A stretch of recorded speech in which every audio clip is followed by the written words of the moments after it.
Hey guys, Jay here, and I just want to show you guys a quick tier 17 run with this character. It is a Juggernaut, strength stacking, but the kind of like special thing about this character is the Serle's Masterwork here. So I am using it with only 2 enchant.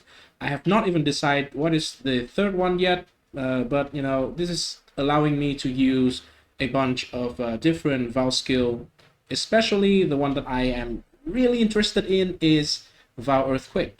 And let's see how it performed in a tier 17, right?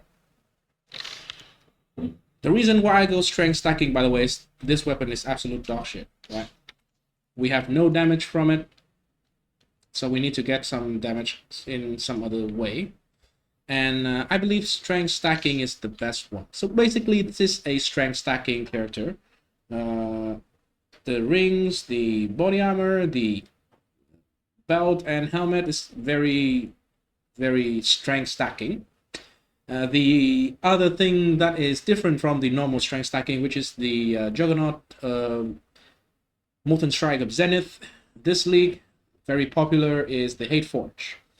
And the 2 item in the weapon slot and the shield here, the Squire for 6 link, because we need Vow Earthquake to be linked in the weapon itself to benefit from no soak-in prevention duration, basically. So normally I will need to play the map in the beginning. I will use this skill. You can use shield charge, but I choose to use the Volcanic Fissure Sneaking here because it has very good range. And once we have that going, you can just go here, right? You can just go like this. And probably I would not try to pick up a lot of things because I am running out of time here. So just run around. Nothing special really, just run around. Very comfy playstyle. This is Vow Earthquake and also Shockwave.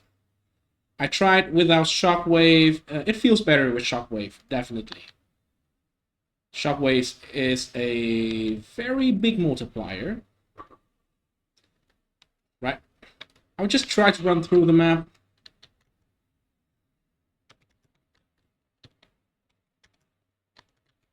Okay, when you run out of the Vow Earthquake, you just pressed it again, and yeah, just basically shield charge through. You don't even need to walk like I do, but this map, actually, tier 17, most of them, I don't think it's really like ideal for playstyle that is shield charging around because there's quite a lot of twist and turn, right? And we reach the boss. Let me show you the boss fight. Let me just bring down a portal here.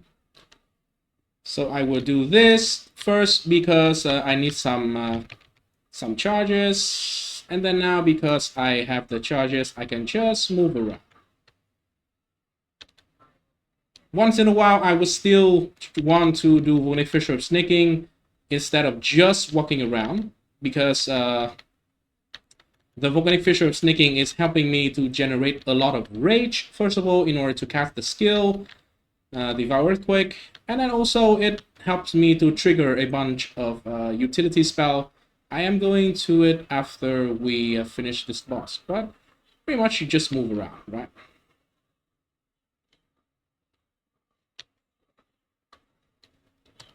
Overall, this character is not like extremely tanky. It is pretty tanky. Sometimes you would die to some random stuff. Most of it actually is probably physical damage is the weakest EHP right now for this character. Without guard skill up, that's my son slamming the door in the room. Well, it is what it is. But this character in POE without guard skill up, the weakest EHP or max hit is physical. It is around 25k, so you will not die to most of the stuff in the game. Sometimes you will take a hit big enough that is physical, that is going to kill you, right? Here is, I will leave the POE in the description. The skill tree is kind of a strength stacking tree. So it is still the same precise technique. and pretty much the same. I did change it a little bit to incorporate this area for the light of meaning, a natural instinct, and it does help me to have suppression. With this one, with a bunch of attribute, accuracy to be specific, not accuracy, but dexterity to be specific, I am able to reach a 69% spell damage suppression chance right now. I am anointing inveterate. I can still have 2 more points, and I can get it on the reflexes here, right? 2 points. So it will bring me to plus 14 here is 83%. And I am having lucky chance to suppress. So yeah, it's doable. If you want to have 100% suppression, by the way, you can switch out, for example, Silver Flask here, because we are a Vaal Earthquake build, so attack speed doesn't do a lot. Movement speed technically is damage, but it's not way too important. I would prefer this one. I'm in softcore, so not 100% suppression is okay for me. Effectively, this number is somewhere around 94% chance to suppress. So yeah, if you want to, you can get 100%, by the way. Other than that, this area I changed from the normal strength stacking build, so light of meaning for some attribute, and a natural instinct here for just a bunch of extra stat from this. By the way, for the most amount of damage, this one should be chaos damage. Attribute is not as much damage as chaos, but it's more balanced. It gives me some suppression. It gives me some flat life as well, because it's strength, right? This area I am using the Glorious Vanity Jewel. The main thing that I am trying to get from this area is a chance to inflict wither on hit. So I am having 2 sources of wither on hit. Here I have 3 nodes like this, so 75% chance to inflict wither on hit. And I also have wither from automation withering step. So effectively, as I am running around, enemies will always have, at least bosses, because they don't die immediately, they will always have 15% stack of wither very reliably, right? Because of this jewel, Glorious Vanity, so I take a couple of like extra notes here, pretty nice.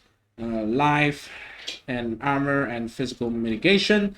This is pretty nice for me, but if you don't have it, just keep in mind that you should, by the way, if you want to follow this setup, you should have the Glorious Vanity in the name of Sibakwa with any number that give you at least 2 of this note. So at least 50% chance to inflict wither.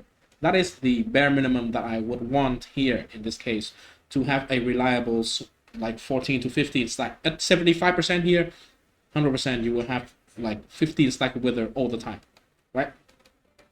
And the other part, this tree just travel like basically almost the same as the normal strength stacking character, the Zenith character that is very popular in this league. For the jewels, I am using this Watcher's Eye. This is pretty interesting. So this Watcher's Eye gives me 20% fire and cold damage taken as lightning. And this one is a Sublime Vision, give me 30% of cold and fire as lightning as well. So I basically take no cold damage, no fire damage, because I also have Divine Flesh. So 50% of it is already taken as chaos. And the other 50% is taken by the lightning damage here, right? Why do I choose lightning damage for Purity of Lightning? Well, the fire one is extremely expensive. The cold one is less expensive, but still more expensive than this one, because the cold one can be used for the case of Doriani prototypes. So there's already something that is using that combo jewel for Purity of Eyes, or Purity of Fire, or Purity of Lightning with Sublime Vision and Watcher's Eye. The lightning one is not used by anyone, so it's very cheap at the moment. I got these both for less than 10 divine. Right. So I decided to use it. It's the cheapest one. It gives me the ability to completely ignore cold resistances and fire resistance, which is very big in this build because, hey, Almost everything is unique. The rings are reflected ring because we want a lot of strength attributes. So it's pretty much is like a unique ring as well. And yeah, we need this amulet cannot really be life resistances like normal. It has to be some attribute or some strength stuff related. This is like ideal. What else? So we do need to cap chaos resistance. So I do need some chaos resistance here. I have mage blood. This is not a cheap build. This item is one of the cheaper items in the build actually. This is way more expensive. The rings, the amulet is way more expensive. So mage blood is just like a mid item here. But mage blood allow us to actually cap our resistances easily. So I have 90% lightning resistant here because of the flask, 9% and the purity of lightning. And then I also have cap chaos resistant because of the flask here for mage blood. The other two flasks, your choice, but I would like to choose some movement speed over everything else. For softcore, for hardcore, you probably still should be using Quicksilver, but the onslaught is not really necessary. You may use the quartz flask here. It will give you 19% spell suppression, which is very big. Along with everything that we have, we can easily get 100%. I'm level 98 by the way, so not even maximum level. What else is in the build that I want to mention? So I'm using two Emperor's Might and Emperor's Mastery jewel for some attribute or some strength percentage.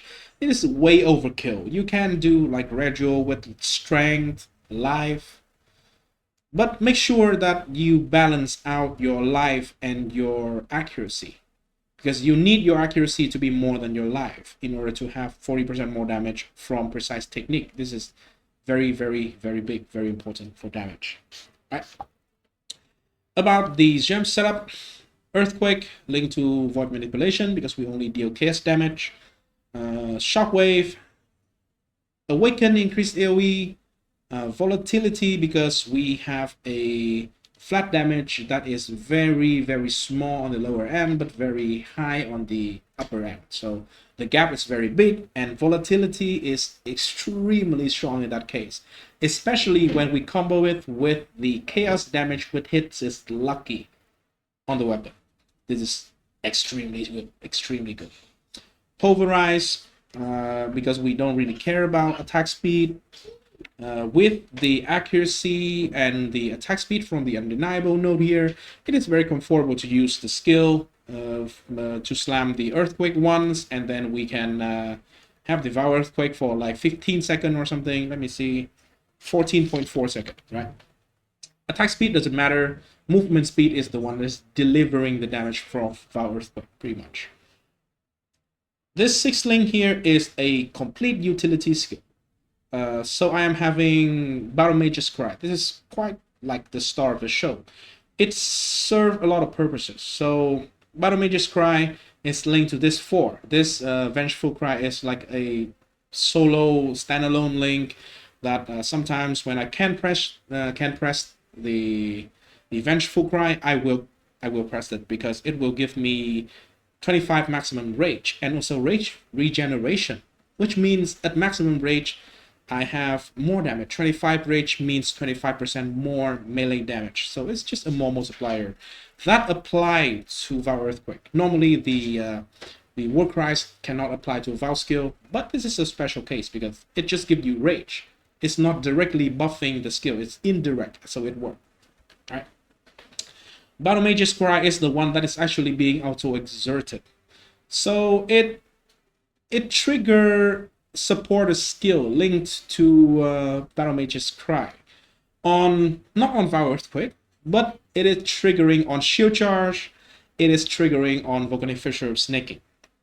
So these two are the ones which is triggering the Battle Mage's Cry.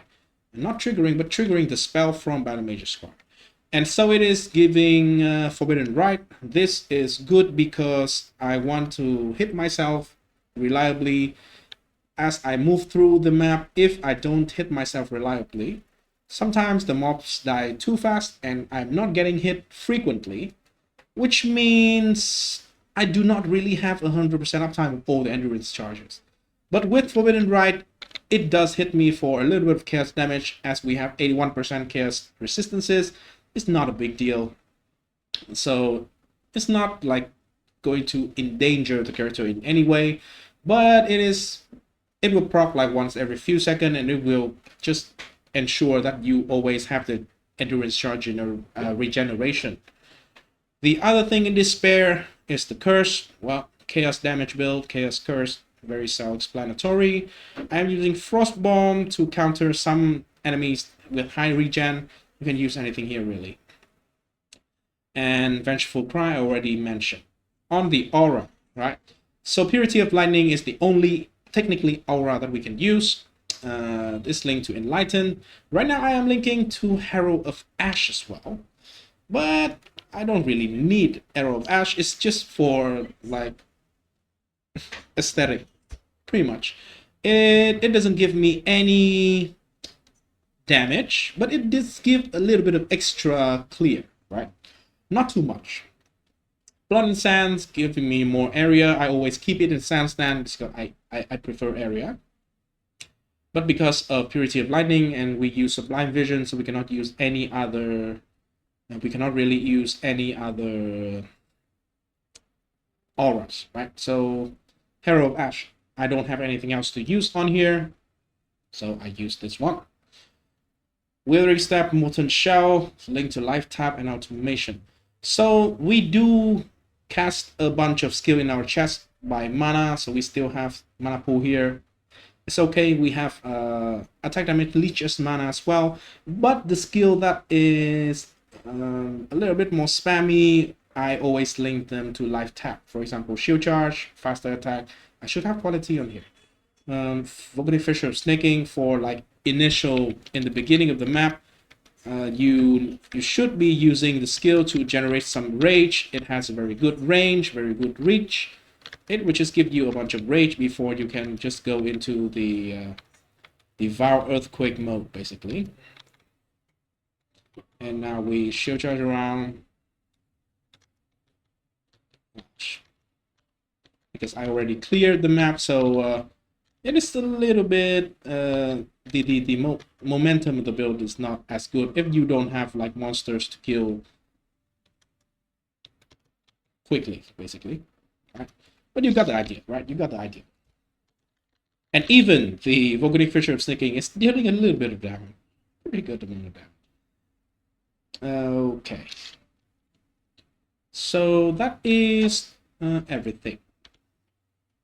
So let me know what you think about this build. I really enjoyed this one. And